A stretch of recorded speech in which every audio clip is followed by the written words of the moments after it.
So about in 2013, I was having some trouble with my legs. I realized that I couldn't feel them the way that I had before. They just felt different. So I eventually ended up going to a doctor with my mom, and they said, you know, we'd really like to do an MRI to check things out, but since you don't have insurance, we're just going to go ahead and call it a pinched nerve. And so they gave me 6 weeks of physical therapy, which my mom paid for out of pocket. And after the 6 weeks passed, you know, I really didn't have any improvement as far as the feeling in my legs. So we just kind of acted like, you know, no big deal, I should be better, whatever. And then a little while, maybe a year later, I started walking around on campus at WSU and realized it got a lot more difficult. At one point I was even, you know, asking random strangers to help walk me to class.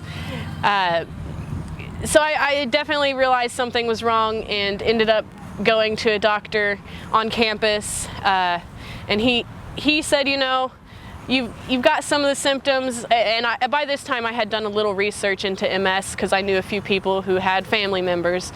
And so he said that he was going to go ahead and refer me to a neurologist, and I brought an application with me for a free MRI in case he suggested one. And after the physical examination, he did suggest one and decided that you know, there's a pretty good chance I could have it. And I was bawling and crying, and I gave him the list of symptoms that he had me check off, and you know, there were a lot of boxes I checked, and that was kind of concerning for me and him. So I was really nervous, and I went in and did my MRI, and they called me when I was up at school working one day and told me over the phone, which is kind of, you know, I talked to Miss Lynch from the KU Med, and she was like, I would never called you over the phone to tell you, but they called me and said that, you know, my MRI showed symptoms of MS, and that was when I found out. So, and then finding insurance was the other thing,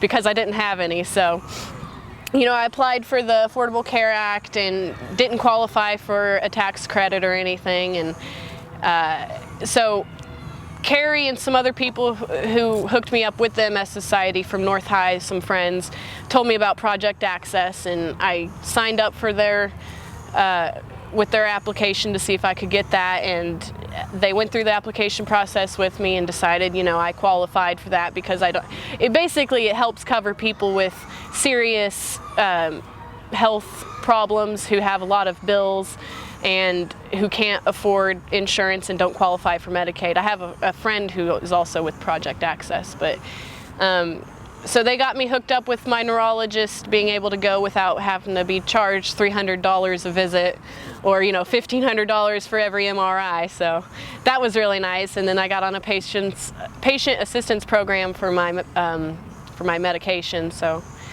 that was really nice. I don't have any medical bills at this point, which is an incredible blessing. I'm just so glad that, you know, that could be taken care of for me. But part of the reason why I support MS and the MS Society and everything they're doing, especially with Medicaid, is because if I didn't have Project Access or the people who connected me with them, or the patient assistance program, then I don't know what I would do. I'd have thousands of dollars in medical debt, and I'm just really glad that you guys could help me find them, and I really hope by getting Medicaid expanded that we could actually do that for other people too.